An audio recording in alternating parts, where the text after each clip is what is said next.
It's a 41-page bundle that has turned Everton's world upside down. The findings of a Premier League Commission hearing were published on Friday lunchtime. At the end of it all was confirmation that Everton's breach of the Premier League's profitability and sustainability rules, the PSR, would bring an immediate 10-point penalty.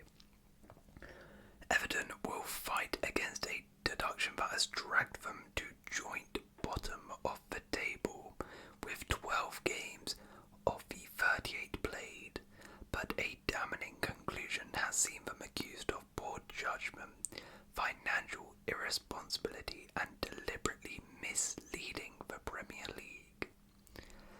The written reasons behind the judgment are long and detailed, and this case is very, very weird. So, I'm going to take you through the decision that sees Everton left with the most severe punishment in Premier League history. So, what is justifiably described as a complicated case demanded a lengthy backstory for a three-man independent panel, David Phillips, Alan Greenwood and Nick Agoy, to take as their starting point. The case was heard between October 16th and October the 20th. So from the outset it was made clear that Everton were in the dock, owing to a breach of PSR, and the Premier League's calculation demonstrated losses of £124.5 million. That is 19.5 million more than the permitted 105 threshold. Everton initially argued against that, but by the time the case was heard, they had given up fighting whether that was an indiscretion.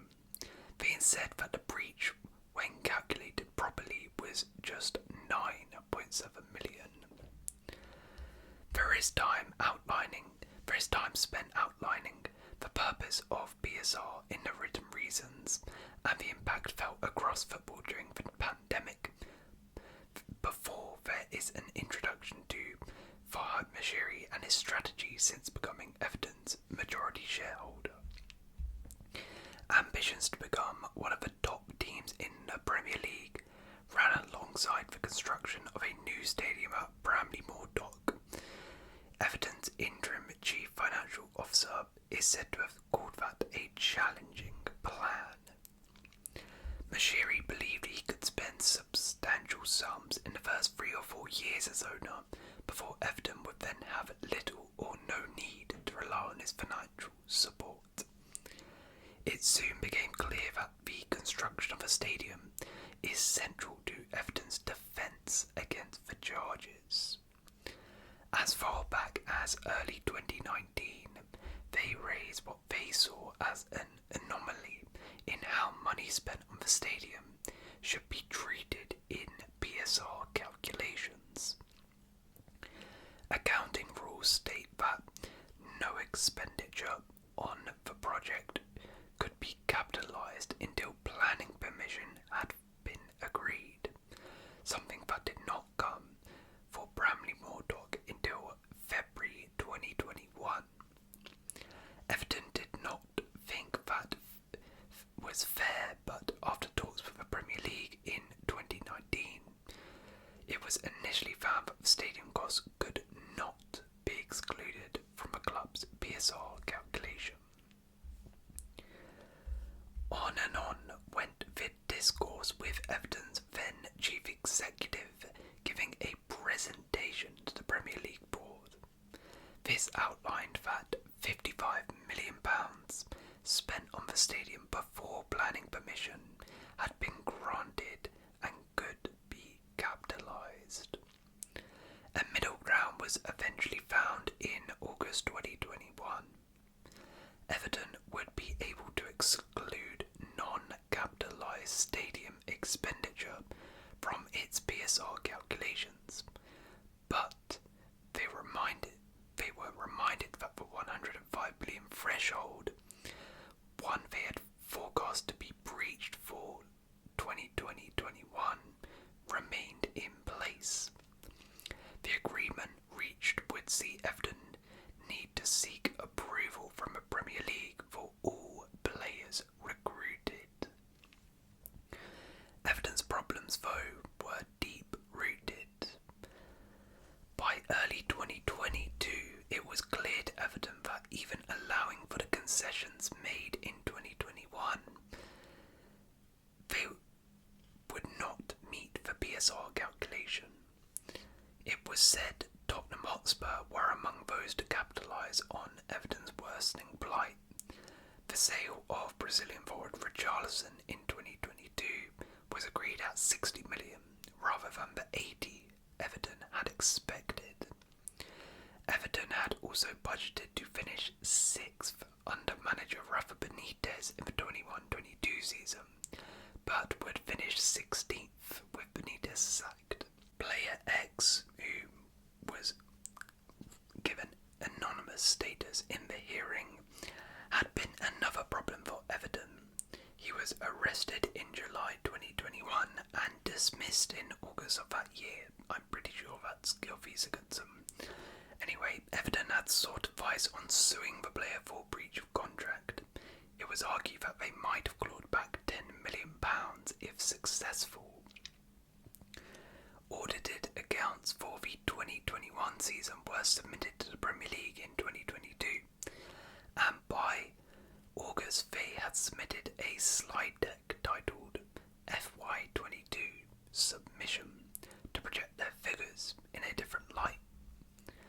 They sought to exclude £94 million from their PSR calculations, mostly owing to losses on player trading attributable to COVID-19 and new interest charges being passed to the company overseeing the build of the Bramley Moor project.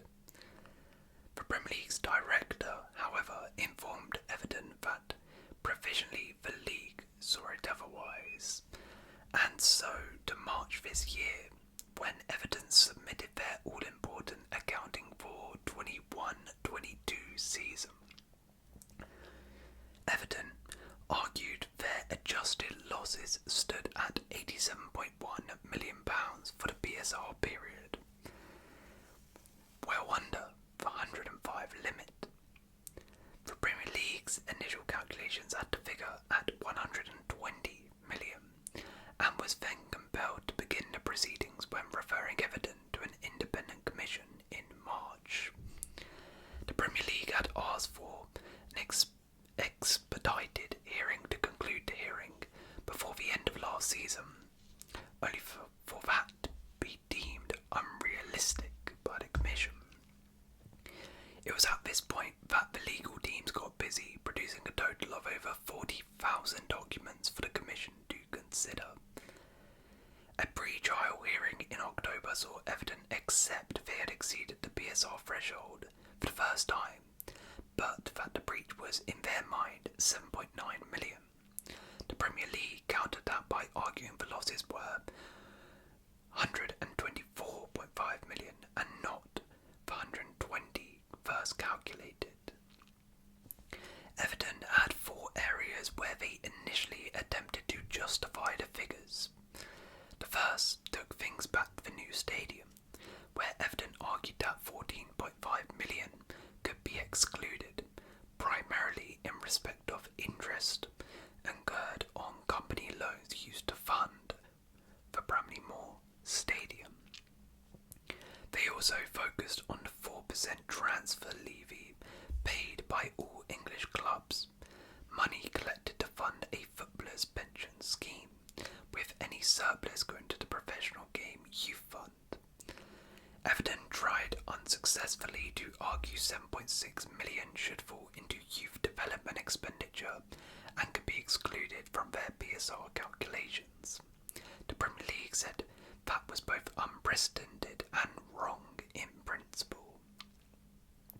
The third point came back to player X, who Everton said they had decided not to pursue for what they believed would be £10 million in claims.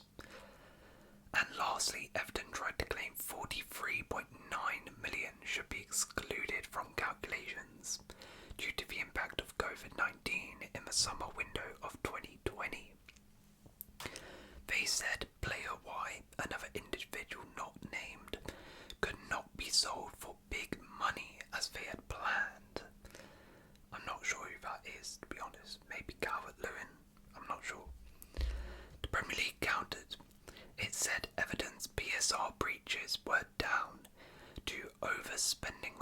charges and that misleading information on stadium financing costs had been submitted. It also argued Everton had taken the decision not to sell player Y. And so back to Everton, their fresh focus was then trained on just two aspects: the transfer levy and pre-planning stadium interest costs of 4.1 million, including those they argued would mean PSR losses of 112.9 million.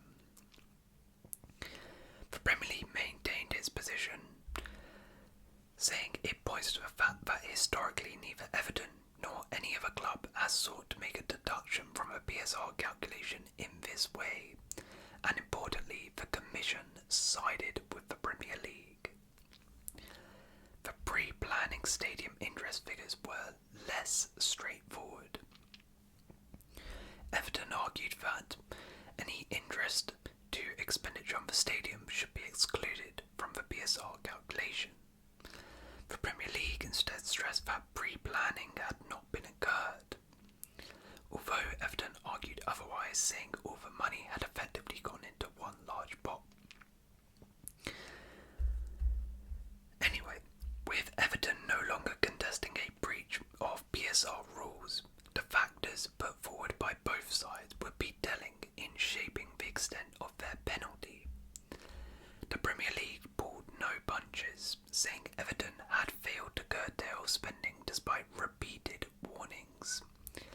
It defended the agreement from 2021 that had seen Everton forced to seek approval from the league to buy new players, but said that the obligation to meet PSR obligations had still belonged to the club. The Premier League said it was aware of potential PSR difficulties but pressed ahead in the hope that it would make sales of players that would enable it to achieve compliance, events that have proved to be poor judgment. The Premier League added that Everton had deliberately misled it about the source of funds used for the stadium development, and that information was materially inaccurate. It was also put forward that the assertion Everton had been left out of pocket when failing to sell player Y was also misleading. It was pointed out that the player had been given a new contract in the same window Everton had claimed to be looking to sell. So, Everton's mitigation was lengthier. They returned to the issue of post-planning permission interest charges and argued that PSR losses illustrated a downward trend that the club felt ought to be seen as cause to believe financial problems were being addressed. Player X, who Everton chose not to chase for compensation due to concerns over his mental well-being, was again cited, as was the loss of revenue resulting from Russia's invasion of Ukraine. Everton said a naming rights agreement for a company owned by Alisher Usmanov had cost them an annual fee of £10 million. Everton added there had been discussions to bring that funding forward, but no supporting evidence was found. A dim view was also taken of Everton's attempt to use the impact of COVID-19 on the transfer market as a mitigating factor. Marcel Brands, the club's then director of football, had aimed to bring in 80 million through player sales in the summer of 2020. The values put on the players by Mr. Brands are no more than target prices, found the Commission. Everything ultimately led to the document's final 3 pages, where the Commission digested all it had heard and reached a conclusion on the penalty. The Premier League maintained at this stage that the only proper sanction was a points deduction. Everton meanwhile contested a financial penalty would meet the justice of the case, and a supporting sanction was unnecessary. The Commission vote did not accept Everton's interpretation. The only question from that point was the size of Everton's point deduction. The Commission had already heard of the approved guidelines in the Ian purposes of its own accounting, the starting point for any club found guilty would be 12 points and reduced on mitigation, but importantly the Premier League had no rules. The chief executive had given evidence that the Premier League adopted a similar sanction policy in August of this year, starting at 6 points and increasing by 1 point for every 5 million in excess of the limit. Not that the Commission adopted those guidelines, saying the formula being promoted was not in keeping with unrestricted powers. The punishment, nevertheless, was heavy. Everton's behaviour was described as irresponsible, and dealings with the Premier League had been less than frank. Then came the 23 words to throw Everton's season off course. This was a serious breach that requires a significant penalty. The Commission considers that it should order an immediate deduction of 10 points.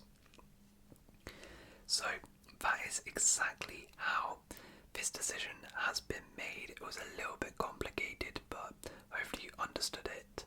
I guess just to summarise, essentially Everton claimed that due to building the new stadium, due to COVID-19 not allowing them to sell players for the right prices, due to the war in Ukraine, due to a load of factors, that's why they've gone over the threshold of £105 million in losses which are allowed as a Premier League club. The Premier League rejected that, and the Commission essentially rejected those and viewed those as excuses. So they have given them a 12-point deduction. Everton will now appeal the decision, and I'm assuming the decision will be fairly quick, and we'll see if it is successful or not. But this is a pretty landmark moment in Premier League football, because this is the first and biggest points deduction in Premier League history, and almost sets a precedent. And it'll be very interesting considering Man City currently have over 150 charges on them, what their punishment could be. Similar thing with Chelsea, who are also being investigated right now. They are of course very different cases, but if this does go through, then, well, it could have major impacts on the other clubs in the Premier League. But let me know your thoughts. Was this justified or not? That is the big question. Or have the Premier League been way too harsh on Everton? Personally, I think it was kind of coming for Everton. Everyone knows that they have been recklessly spending. I understand, to be fair, they do have some points like about the stadium, etc. But you know, it is poor planning, like thinking they're going to come sixth under Rafa Benitez, splashing out on loads of players. Yeah, I think this was coming, but I think it's a little bit harsh and a bit excessive. But let me know your thoughts on the whole situation, and if you have enjoyed, please leave a like, consider subscribing, and I'll see